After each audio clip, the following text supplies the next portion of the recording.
Class 10th student, welcome back. This is video number 7 of last minute CBSE board revision series. Hi, I am Amrita and today we are revising how do organisms reproduce. A chapter that is frequently asked, concept driven and important from an exam point of view. Stay with me till the end and you will be fully confident to answer the questions from this chapter in your board examination. Let's start. ये हमारी और तुम्हारी life से बहुत connected है. Most of the चीज़ें हमें already आती हैं क्योंकि वो हमारी लाइफ से ऑलरेडी रिलेटेड है. अपार्ट फ्रॉम हम और तुम, अपार्ट फ्रॉम दैट, इस चैप्टर के अंदर प्लांट्स, एनिमल्स, इनके बारे में भी कैसे सिस्टम बैठता है, किस तरीके से लाइफ इनकी कंटिन्यू होती है, किस तरीके से ये इनके अंदर ग्रोथ देखने को मिलती है, वेरिएशन होता है, वैल्यूएशन होता है. अपार्ट फ्रॉम दैट इनकी रिप्रोडक्टिव हेल्थ किस तरीके से की जाती है, इन सभी चीज़ों को इस चैप्टर में दिया गया है. इसीलिए इसमें से, इस चैप्टर में से इसका टोटल वो वेटेज लगभग 4 से 6 नंबर का होता है, जिसके अंदर से very short answer, short answers या डायग्राम बेस्ड क्वेश्चंस भी पूछे जा सकते हैं. Some time reasoning question, assertion and reason वाले क्वेश्चंस भी पूछे जा सकते हैं. इसीलिए ये चैप्टर में से जब भी न क्वेश्चन पूछा जाएगा तो आसानी से आप इसको स्कोर कर पाएंगे. तो इसको बहुत अच्छी तरीके से रिवाइज कीजिए मेरे साथ. I am sharing my screen. Here we go. सबसे पहले in this chapter, what is reproduction. Reproduction आखिर क्या होता है. Reproduction is a process by which organism produce a new individual of their own kind. That means एक नए तरीके का किसी भी चीज का नया जन्म कैसे होता है, इसको आप बोलते हैं रिप्रोडक्शन. रिप्रोडक्शन की क्या इंपॉर्टेंस है भाई. रिप्रोडक्शन बहुत इंपॉर्टेंट है. क्यों? क्योंकि इससे जितनी भी स्पीशीज हमारे जीवन में है, जितनी भी स्पीशीज धरती पर है, वो सभी की कंटिन्यूटी बनी रहेगी. Right. It maintains the population of the organism. It transfer the genetic information, DNA, from parent to the offspring. बच्चों में वो सारे गुण ऑटोमेटिकली आ जाते हैं जो उनके पेरेंट्स में है. तो जनरेशन के जनरेशन एक आदतें ट्रांसफर होती हैं. उन सभी का के लिए रिस्पॉन्सिबल कौन होता है? Reproduction process. इफ ऑफस्प्रिंग, जो भी ऑफस्प्रिंग्स होते हैं किसी भी ह्यूमन बीइंग के या किसी अदर एनिमल्स के या किसी भी लिविंग बीइंग के, वो सभी ऑर्गेनिज्म अगर रिप्रोडक्शन नहीं करेंगे तो स्पीशीज जो है वो दुनिया में बचेंगी ही नहीं. किसी भी तरह की कोई स्पीशीज नहीं बचेगी. That will be dangerous to us. That is why reproduction का बहुत इंपॉर्टेंट रोल है. नाउ ये रोल, जो इंपॉर्टेंट रोल रिप्रोडक्शन प्ले करता है, वो किसकी वजह से करता है? ये डीएनए की वजह से करता है. ये जो डीएनए है ना बेटा, ये बहुत इंपॉर्टेंट है. इसका वेटेज भी काफी हाई है और इससे रिलेटेड क्वेश्चन एग्जाम में पूछा जाता है. सबसे पहले तो इसका फुल फॉर्म ही पूछ लिया जाता है. DNA is what? DNA means deoxyribonucleic acid. You can see my cursor. Deoxyribonucleic acid. It contains the information for inheritance. DNA controls protein formation. Protein decide body structure and function. ये जो protein है वही हमारी body के structure को और हमारे function को डिफाइन करता है. That means if you change in DNA, change in the protein and change in the body design. Understood? That is why DNA plays very important role in each individual's life. Alright. Now variation क्या होता है? Variation का मतलब हिंदी में बोलते हैं विविधता, differentiation.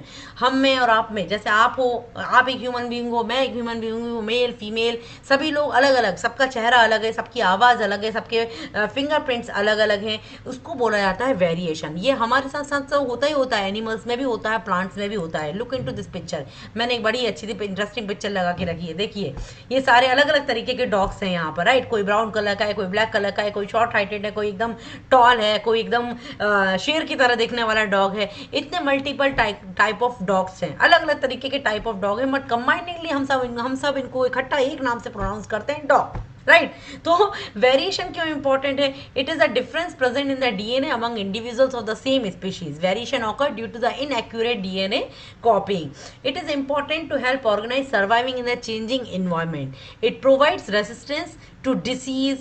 It provides resistance to climate change. It forms the basis of the evaluation also. Right. Now how you can say that it provides resistance to the diseases and climate change. That means like अगर जैसे polar region में आपने find out किया होगा कि polar region में जैसे कि पोलर बेयर है, उस पोलर बेयर की बॉडी पर बहुत सारे बाल होते हैं. राइट. बहुत सारे फर लगे हुए रहते हैं. वो फर क्यों लगे हुए रहते हैं? क्योंकि वहाँ की क्लाइमेटिक कंडीशन इस चीज़ को रिक्वायर करती है. अगर वहाँ का पोलर बेयर को उठाकर आप यहाँ के किसी हॉट रीजन वाले एरिया में लेकर आएंगे तो दैट फर्स will not be in use. Right. That means variation होना बहुत ज़रूरी है. जो एनिमल जिस पर्टिकुलर एनवायरमेंट में रह रहा है उसके हिसाब से उनकी बॉडी चेंज होती है. These variation also important in that case, right. Now आपकी आंखें, मेरी आंखें या किसी और की आंखें, सबकी आंखों के कलर अलग अलग हैं. अभी भी हमारी क्लास में जितने भी बच्चे बैठे हुए हैं, किसी की ब्राउन कलर की आंख है, किसी की ग्रीन कलर की आंख है, किसी की ब्लू, किसी की ग्रे कलर की आंखें. ये वेरिएशन होना भी जरूरी है. सभी लोग सेम सेम होंगे तो हम एक दूसरे को आइडेंटिफाई भी नहीं कर पाएंगे. नाउ रिप्रोडक्शन क्या होता है? रिप्रोडक्शन का मतलब तो हम ऑलरेडी समझ चुके हैं. रिप्रोडक्शन कितने तरीके का होता है? हमारे सिलेबस में 2 तरीके से रिप्रोडक्शन को बताया गया. सिलेबस में क्या, एक्चुअली में भी केवल 2 ही तरीके से रिप्रोडक्शन होता है, asexual reproduction and sexual reproduction. Asexual reproduction में हमने 10th ग्रेड में पढ़ा है fission, fragmentation, regeneration, budding, vegetative propagation and spores formation. इन 6 तरीकों से हम एसेक्सुअल रिप्रोडक्शन को एक्सप्लेन करने वाले हैं नेक्स्ट स्लाइड में. ये ऑलरेडी आप पढ़ के आए हुए हैं तो उसको सिर्फ क्विकली रिवाइज किया जाएगा. सेकंड तरीके का रिप्रोडक्शन होता है sexual reproduction.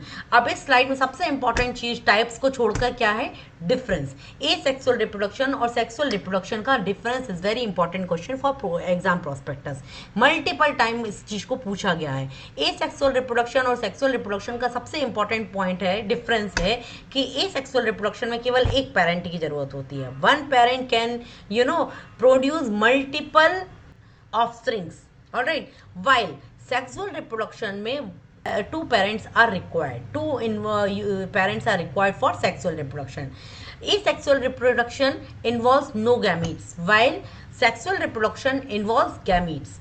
Asexual reproduction's offsprings are genetically the same as the parent. That means parent asexual reproduction के थ्रू जो भी offspring बनेगा, offspring का रूप, रंग, उसका टेक्सचर, उसका look, everything will be similar to the parent, while in the sexual reproduction it would be different.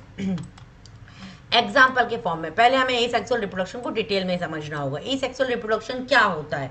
A reproduction in which only one parent is involve. This is very important for exam prospects. What are the key points for the same? No formation of gametes, no fertilization, offsprings are exact or almost exact copies of the previous one, right? It is a very fast process. Amoeba, yeast, hydra, Spirogora, all kind of unicellular organisms we usually do that, right?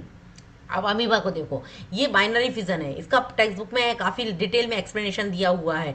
ये picture, ये diagram बहुत important है. Look into this कि एक parent multiple offspring को किस तरीके से जन्म दे रहा है. ये देखो, ये एक पेरेंट है, अमीबा है, जिसने सेकेंड एंड थर्ड स्टेट में जाते जाते डिवीजन किया, न्यूक्लियस डिवाइड हुआ और अल्टीमेटली एक अमीबा से 2 daughter cells find it out हुई हैं. This is very important binary fission in amoeba given in the textbook in detail. Just revise quickly with the help of diagram. Another example which is important is the hydra, in which we have learn fragmentation. Fragmentation के through hydra का asexual reproduction explain किया गया है. The third and very important is yeast वाला reproduction.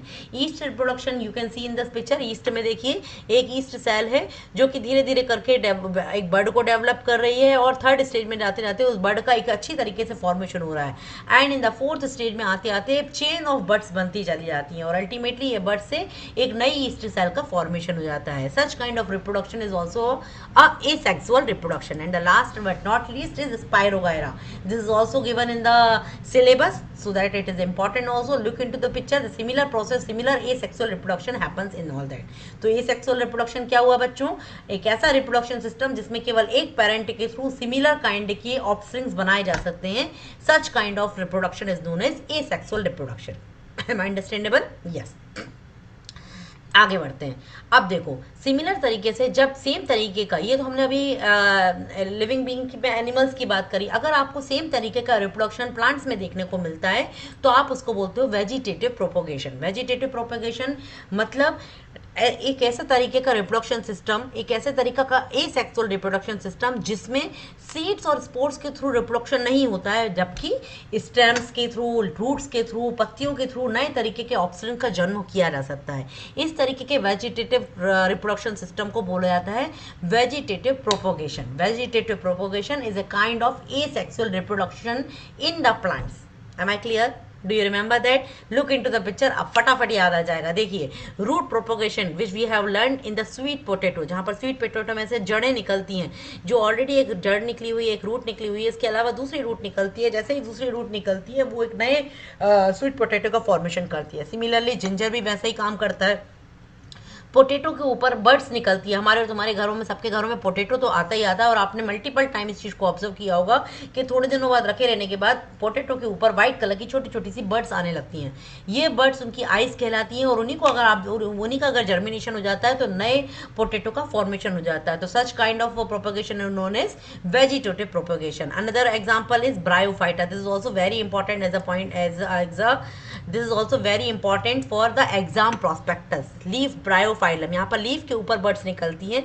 Bulb in the onion. All these examples are very important for the exam prospectus. Please look into all these examples and any kind of question may be asked from these pictures also. Alright, आगे बढ़ते हैं। अब इनके advantages and disadvantages हमें पढ़ना होंगे।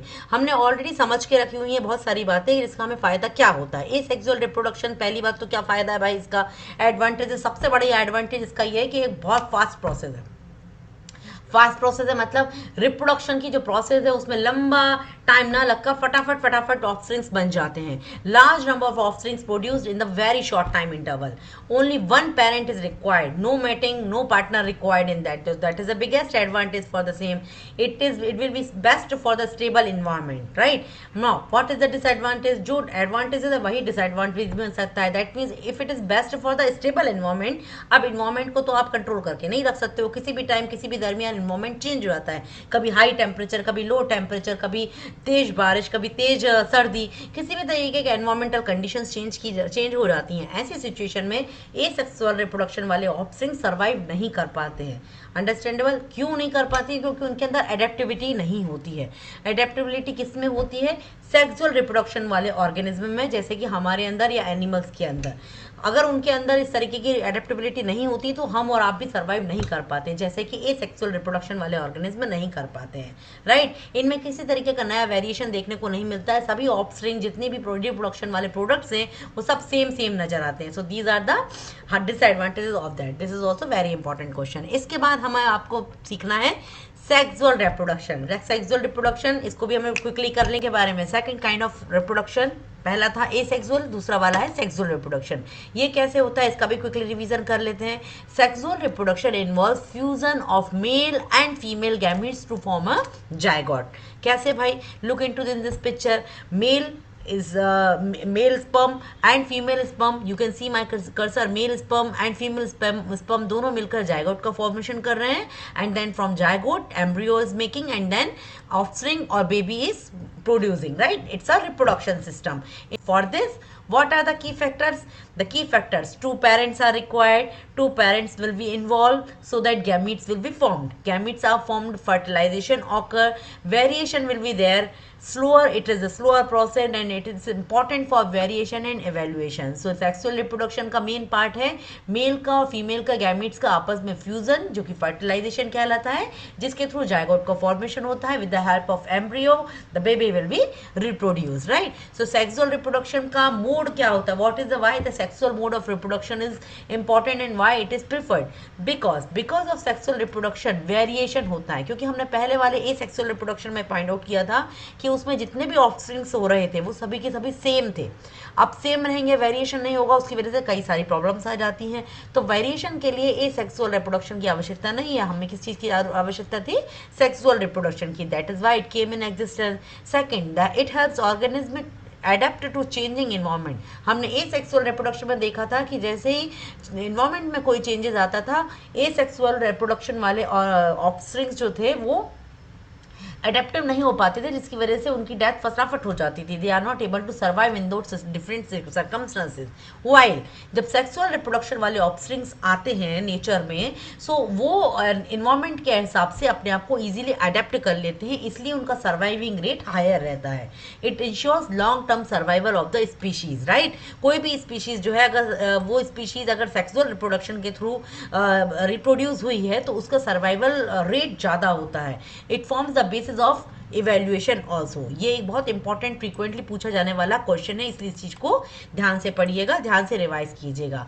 इसके बाद जब हमने एसेक्सुअल और सेक्सुअल रिप्रोडक्शन लिविंग ऑर्गेनिज्म में पढ़ लिया, अब बारी आती है प्लांट्स की। प्लांट्स में जो रिप्रोडक्शन होता है, डेफिनेटली प्लांट्स भी एक तरीके के लिविंग ऑर्गेनिज्म है, वो भी आपको एक अलग तरीके से ऑफस्प्रिंग्स पैदा करेंगे, दैट मीन्स उनका भी प्रोडक्शन होगा, उनका भी रिप्रोडक्शन होगा, राइट। अब रिप्रोडक्शन करने के लिए क्या क्या चीजें इंपॉर्टेंट है? सबसे important part of the body of the plant body is flower. Why? Because it is a reproductive organ. Plant के अंदर जो फूल होता है, जो फ्लावर होता है, that is the reproductive organ of the plant, right. So इसके अंदर 4 तरीके के मेन पार्ट होते हैं। I am putting a picture over here, see this picture. फिर से एडवाइस करूंगी, ये सारे डायग्राम्स प्लीज अच्छी तरीके से बार बार ड्रॉ कीजिए, बार बार ड्रॉ कीजिए, लेबलिंग कीजिए, लेबलिंग कीजिए।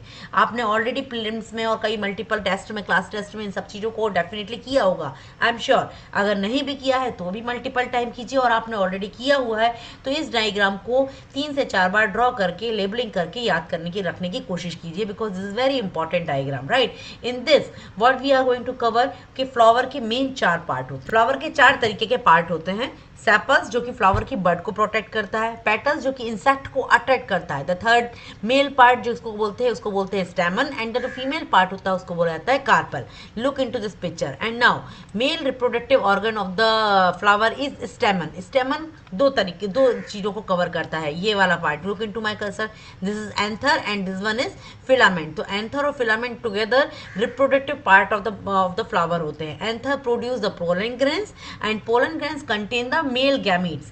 Now pollen is transferred during the pollination from one flower to the another flower, one plant to the another plant, right?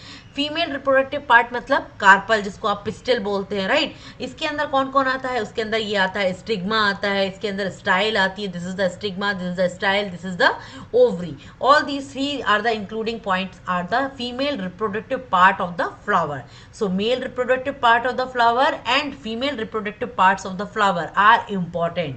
The names are important, the labeling is important, that is why I am keep on repeating this thing. All right, now इन सभी चीजों की वजह से, like stigma is a sticky thing which receives the pollen, sticky होता है, चिपचिपा होता है, जिसकी वजह से pollen आकर उसके ऊपर बैठ जाते हैं। स्टाइल जो है, ये जो लंबी सी ट्यूब है जिसको आप बोलते हो style, it connects stigma to the ovary and ovary contains the ovules. Now each ovule has a female gametes. All right, now with all this fertilization happens. fertilization वाला ये पिक्चर बहुत बहुत बहुत इंपॉर्टेंट है। फिर से रिकमेंड करूंगी कि प्लीज आप इस चीज को फिर से ड्रॉ कीजिए, इसकी लेबलिंग को याद रखिए, जिसके थ्रू फर्टिलाइजेशन आपको फिर से रिमाइंडर हो जाएगा। फर्टिलाइजेशन एक्चुअली पॉलिनेशन के बाद होता है ना। अब पॉलिनेशन क्या होता है भाई, ये तो पता होगा ना। चलो हम रिवाइज कर लेते हैं, पॉलिनेशन को हम रिवाइज कर बाद में करते हैं। Let's start fertilisation first. तो फर्टिलाइजेशन, पोलन ग्रेन्स जब भी आते हैं तो पोलन ग्रेन्स जर्मिनेट होते हैं, कहाँ होंगे? Pollen tubes grow through the styles. यहाँ पे देखो इस पिक्चर में ड्रॉ कर रही हूँ, आपको पोलन ग्रेन्स नजर आ रहे हैं सबसे टॉप पर, जो कि स्टिग्मा के ऊपर जनरेट हो रहे हैं। Now pollen tube grows through the style, male gametes reaches through the ovule. Now pollen grains जो कि मेल्स के थ्रू आ रहे हैं और फीमेल के ऊपर बैठे हुए हैं, फिर इस पाइप के थ्रू, पोलन ट्यूब के थ्रू कहां पहुंच गए हैं? इस ओव्यूल के अंदर पहुंच गए हैं, जहां पर इनका फ्यूजन हो रहा है। Fusion of male and female gametes occur, this form a zygote. Fertilisation takes place inside the ovule. Pollination क्या होता है अभी हमने डिस्कस किया। Pollination it is a process in which transfer of pollen grains from another one part of the flower to the another one flower to the another flower, right। ये एक पेड़ से दूसरे पेड़ में भी हो सकता है और एक पेड़ के अंदर भी हो सकता है। Transfer of pollen grain from anther to the stigma is the definition of pollination। Anther से स्टिग्मा की तरफ जब भी पॉलेंस का ट्रांसफर हुआ जाता है तो उस प्रोसेस को आप पॉलिनेशन बोलते हैं। सो टाइप्स ऑफ पॉलिनेशन, 3 तरीके से types of pollination, that means pollination 3 तरीके से हो सकता है। Self pollination, same flower same plant.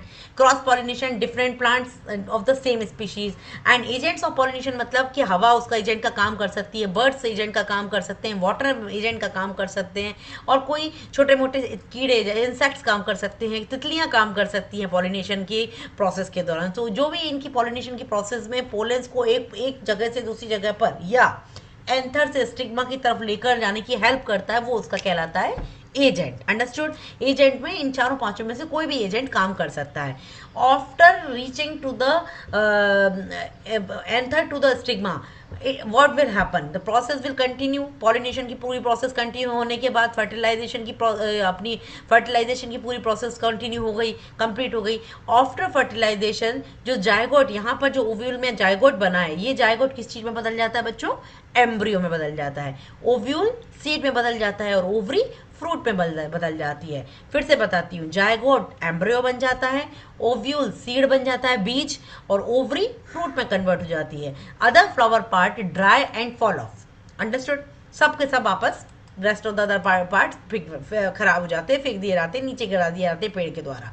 Now quick revision of what? Quick revision of reproductive health. ये भी आपने पढ़ा हुआ है। रिप्रोडक्टिव हेल्थ मतलब रिप्रोडक्शन के दौरान जो जो पार्ट्स हैं हमारी, जो भी ह्यूमन बीइंग हैं, जो भी एनिमल्स हैं, जो भी प्लांट्स हैं, उनके जितने भी रिप्रोडक्टिव ऑर्गन रिप्रोडक्शन की प्रोसेस में इन्वॉल्व होते हैं, उनकी हेल्थ से रिलेटेड हेल्थ कहलाती है रिप्रोडक्टिव हेल्थ। उनकी हेल्थ के अंदर माइंड की हेल्थ को भी इंक्लूड किया जाता है। Reproductive health means a healthy body of any plant, a healthy body of any animal, healthy mind of any plant। Mind actually उसमें नहीं होता, बट उनकी बॉडी की टोटल कन्वेंस के हिसाब से हम उसको नाम दिखाया गया mind.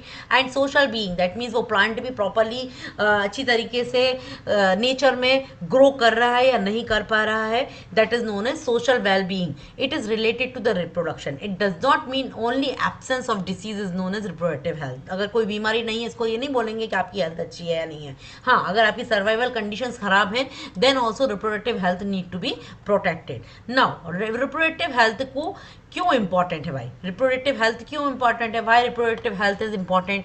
To avoid sexual transmitted diseases. ये बहुत इंपॉर्टेंट क्वेश्चन है, इस चीज को बहुत ध्यान से समझिएगा, इसमें से क्वेश्चन 100% आता है। सेक्सुअल ट्रांसमिटेड डिसीज जिसको बोला जाता है STDs, sexual transmitted diseases. To prevent early pregnancy, reproductive health is very important. To ensure safer motherhood, reproductive health is very important. To control population growth, reproductive health is very important. To spread awareness and responsibility, reproductive health is very important. तो ये सारी detailing चीज़ों को आप detail में answer भी लिख सकते हैं, but it will be helpful for you. अगर आप उसको शॉर्ट नोट में बनाकर लिख लेते हैं तो आपके लिए रिवीजन में भी हेल्पफुल होगा। और लास्ट मोमेंट पर अगर आपके पास टाइम नहीं है और आप सिर्फ पॉइंटर्स भी आंसर में लिख कर आते हैं इस तरीके से, तो आपको एग्जामिनर नंबर देता है, right? Now what are the methods to maintain reproductive health?